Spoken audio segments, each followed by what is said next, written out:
The most important non-surgical treatment is looking at the activities that you're doing and making sure you're not doing any of these awkward activities with the wrist bent, strong pinching, strong gripping, that might predispose or aggravate people to have carpal tunnel syndrome.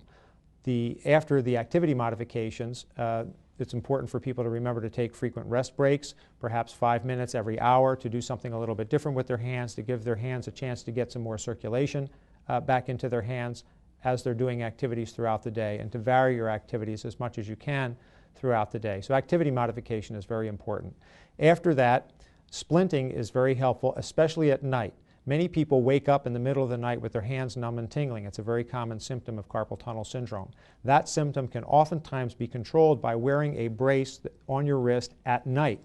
Wearing a brace during the day usually just makes you do things differently and may actually aggravate the symptoms of carpal tunnel syndrome because you're doing things in a more awkward fashion. But at night, splinting can be very helpful. The other time that splinting is useful is when you're driving a car or something like that, where you're doing prolonged gripping.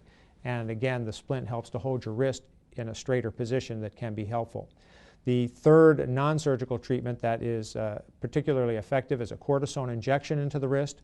We don't know exactly how it works, but it does seem to provide at least temporary relief in almost everybody with carpal tunnel syndrome, and in about 1/3 of people it can provide quite long-lasting relief.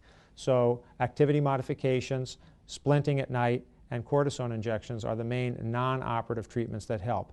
Vitamins, anti-inflammatory medications, fluid pills, things of those natures don't appear to be as effective.